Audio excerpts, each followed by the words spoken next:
Hello గిల్టో viewers, welcome to speak out. Junior NTR గారి పైన ఉన్న పబ్లిక్ రెస్పాన్స్ ఎలా ఉందో తెలుసుకుందాం. హలో సార్, జూనియర్ ఎన్టీఆర్ గారి పైన మీకున్న అభిప్రాయం ఎలాంటిది? ఇప్పుడున్న వారసుల్లో నందమూరి ఫ్యామిలీ కానీ, మెగాస్టార్ ఫ్యామిలీ కానీ, ఈ అల్లు ఫ్యామిలీ కానీ, వీళ్ళందరిలో చూస్తే ద బెస్ట్ టాప్ హీరో వచ్చేసి వారసుల్లో ఎన్టీఆర్ గారే. Junior NTR is a good hard worker and connect to the people. He do a good lot of hard work. చాలా బాగా చేస్తారు ఆయన. Very open speaking, very kind hearted. And అప్పుడు చూస్తే గంభీరత్వంగా ఉండింది, ఇప్పుడు మాత్రం కంప్లీట్గా మారిపోయారు. Is very connected to the people, like is very kind hearted. President అయితే ఇప్పుడు ఉన్న హీరోలలో ఆయన కొంచెం పొగరు లేకుండా మాట్లాడతాడు. ఏదైనా మాట్లాడున్నా ఫ్యాన్స్తో కానీ చూసి మాట్లాడతారు. జూనియర్ గారి విషయంలో నచ్చేది బాగా dance. I like his dance. Senior NT Rama Rao లాగానే మంచిగా చేస్తున్నాడు. ఆయన అయితే మంచి క్యారెక్టర్ అండి. ఆయన మంచిగా సినిమాలు కూడా మంచిగా తీస్తాడు. ఆయనకి తగ్గ డైలాగులు చెప్తాడండి. ఆయన యాక్టింగ్ బాగానే ఉంటుంది. హెయిర్ స్టైల్ కూడా ఇప్పుడు నాన్నకు ప్రేమతో హెయిర్ స్టైల్ కూడా చాలా బాగుంది. మంచి యాక్టింగ్ చేస్తాడు. ఎందుకంటే నందమూరి వంశంలో చాలా పేరు చేస్తుండు ఎన్టీ రామారావుది. అతను మంచి యాక్టర్, మంచి డాన్సర్, పవర్ఫుల్ డైలాగ్ చేస్తాడు. చాలా మంచి ఒపీనియన్. ఆయన చిన్నతనం నుంచి కూడా కష్టపడి పైకి వచ్చినటువంటి మనిషి. తాతగారి యొక్క పోలికలు పుచ్చుకున్నటువంటి మహర్జాతకుడు. ఈశ్వరానుగ్రహం వల్ల అంచెలంచెలుగా పెరగాలి. ఇప్పుడు జూనియర్ ఎన్టీఆర్ గారు ఏ డైరెక్టర్తో మూవీ చేస్తే బాగుంటుందని మీకు అనిపిస్తుంది? నాకు రామ్ గోపాల్ వర్మతో చేస్తే బాగుంటుంది అనిపిస్తుంది. జూనియర్ ఎన్టీఆర్ గారు actually is very flexible actor. Actually he can do with any director, like ఎవరితో అయినా ఫ్లెక్సిబుల్ చేయగలుగుతారు అతను. రాజమౌళి మగధీర తీశారు, ఇంకా బాహుబలి తీశారు, చాలా బాగున్నాయి. అందు గురించి ఆబ్వియస్లీ రాజమౌళి అండి. ఎందుకంటే స్టూడెంట్ నెంబర్ 1, సింహాద్రి, యమదొంగ, ఈ మూడు ఎన్టీఆర్ కెరియర్లోనే మార్కబుల్ మూవీస్. రాజమౌళి అయితే కాంబినేషన్లో యమదొంగ ఎట్లయితే హిట్ చేశారు అలాంటి మంచి మూవీ.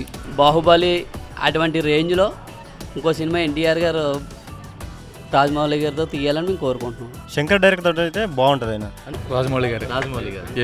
రాజమౌళి సార్తో ఇంకా మంచి భారీ బడ్జెట్ సినిమా చేస్తే చాలా బాగుంటుంది. త్రివిక్రమ్లా ఆయన డైరెక్షన్లో వస్తే చాలా బాగుంటుంది. రాజమౌళి లీడ్లో ఉన్నారు కాబట్టి ఆయనతో తీస్తే బాగుంటుంది. నాయక్ రాజమౌళి బాగుంటుంది సార్. నెక్స్ట్ ఏ మ్యూజిక్ డైరెక్టర్తో చేస్తే బాగుంటుంది అనుకుంటున్నారు? ఇప్పుడు నేను ఎక్స్పెక్ట్ చేసేది అంటే రెహమాన్ తర్వాత నాకు నచ్చిందంటే డిఎస్పి. ఎన్టీఆర్కి డిఎస్పికి బాగా సూటబుల్. తమన్, దేవిశ్రీ ప్రసాద్ బాగుంటాయి. అతనితో కంటిన్యూ చేసినా చాలా బాగుంటాయి. డిఎస్పి కీరవాణి గారు కాంబినేషన్ ఇష్టం. కాకపోతే ఆయన బాహుబలితో రిటైర్ అంటున్నారు కాబట్టి రెహమాన్. దేవిశ్రీ ప్రసాద్ గారు అయితే ఆయనకి సెట్ అవుతుంది అండి. కీరవాణితో చేస్తే బాగుంటుంది. దేవిశ్రీ గారు కానీ, కీరవాణి గారు కానీ, ఎవరైనా ఆణిముత్యాలు లాంటి వారు. దేవిశ్రీ ప్రసాద్ అంటే అందరూ దేవిశ్రీ ప్రసాద్. ఎందుకంటే అలాగా? మ్యూజిక్ బాగుంటుంది, ఆయన పాడతారు, డాన్సరు, అందుకోసం ఇష్టం. జూనియర్ ఎన్టీఆర్ గారు మల్టీ స్టార్ తీస్తే ఏ హీరో తీస్తే బాగుంటుంది సార్?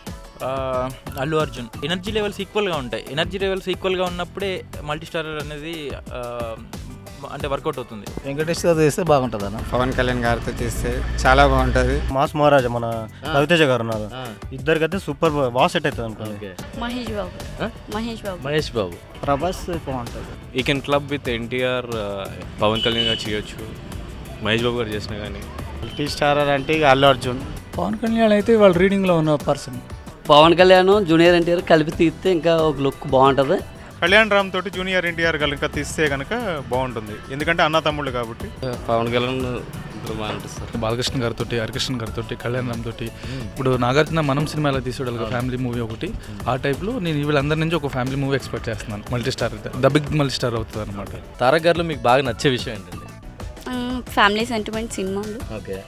ఇంకా ఆయన కామెడీ చేస్తారు కదా అప్పుడప్పుడు, అలా. ఇంకా వాళ్ళ తాతయ్య లాగా సినిమాలు తీస్తే ఇంకా బాగా నచ్చుతుంది. అతనిలో ఉన్న కాన్ఫిడెన్స్ లెవెల్ చాలా బాగుంటుంది అసలు. What ever he do the character, he involve ఉంటుంది క్యారెక్టర్. అతను ఏడవడం చాలా బాగుంటుంది, ఏడిపించడం చాలా బాగుంటుంది పర్ఫార్మెన్స్ పరంగా చూస్తే. టోటల్ ఓవరాల్గా యాక్టింగ్ చాలా బాగుంటుంది. ఎమోషన్, కోపం బాగుంటుంది. మంచిగా డ్యాన్స్ చేస్తాడు. మంచి ఫ్యామిలీ స్టోరీ బాగుంటాయి. ఫైట్స్ బాగుంటాయి. అందంగా ఉంటాడు రామారావు పోలికలతోని. Fights and dance and action and dialogues delivery అంటే చెప్పాల్సిన అవసరం లేదు. Is the number 1. నాన్నకు ప్రేమతో తర్వాత ఎలాంటి మూవీస్ వస్తే బాగుంటుంది? జూనియర్ ఎన్టీఆర్ గారి నుంచి మీరు ఎలాంటి మూవీస్ ఎక్స్పెక్ట్ చేస్తున్నారు? మ్యాక్సిమం అంటే కామెడీ అయితే హైలైట్ అనుకోండి. ఆయన చేసే యాక్షన్ సూపర్. ఆయనలాగా ఎవరు చేయరు. కమల్ హాసన్ తర్వాత ఆయనే చేయాలంటే. జూనియర్ ఎన్టీఆర్ గారు చేస్తే సొసైటీకి చాలా దగ్గరకు తీస్తే చాలా బాగుంటుంది అతనికి. యాక్షన్ స్టోరీస్ అని లవ్ స్టోరీస్ కూడా తీస్తే చాలా బాగుంటుంది. ఫ్యామిలీ భాష అలాంటి మూవీస్ అయితే ఫ్యామిలీ మూవీస్ అండి. ఫ్యామిలీ టైప్ అయితే మంచి రెస్పాన్స్. అంటే ఒక మాస్ బ్యాక్గ్రౌండ్ ఉంటూ ఫ్యామిలీ ఓరియంటెడ్ ఫిలిం కనుక అయితే బాగా ఉంటుంది అనేది నా అభిప్రాయం. ఫ్యామిలీ సినిమాతో బాగుంటుంది సార్. ఫ్యామిలీ సెంటిమెంట్ సినిమాలు ఉంటే బాగుంటుంది. ఫ్యామిలీ ఓరియంటెడ్ అండ్ రీసెంట్లీ వచ్చిన బృందావనం అండ్ తర్వాత రామయ్య వస్తావయ్య, ఆ జోనర్ అయితే నాకు బాగా నచ్చుతుంది. సార్ జూనియర్ ఎన్టీఆర్ మీకు ఇచ్చే అవుట్ ఆఫ్ స్కోర్లో 10 నుంచి మీరు ఎంత ఇస్తారు సార్ జూనియర్ ఎన్టీఆర్ గారికి? 8 అండి. జూనియర్ ఎన్టీఆర్ అన్నిట్లో నెంబర్ 1 కాబట్టి 10/10. అంటే సినిమాలు వచ్చినాయి పోయినాయి హిట్ అయినాయి అవన్నీ సెకండరీ. ఈ రేటింగ్ ప్రకారం అయితే హీరో స్టామినా ప్రకారం చూస్తే 10/10. 9 మార్క్స్ ఇస్తాం మనం. 10కు 10 ఇవ్వచ్చు ఆయన. 10కి 10 9 ఇస్తా. 8 ఇవ్వచ్చు. I can give him 8 to 9. 8 star. 10 marks కంటే 8 ఇస్తాం. 10. 10. సార్ జూనియర్ ఎన్టీఆర్ గారిది ఒక డైలాగ్ ఏదన్నా మీకు నచ్చిన డైలాగ్. Okay sure. బుడ్డోడా బుడ్డోడా అంటే గుడ్డలు కూడా తీసుకొడతా.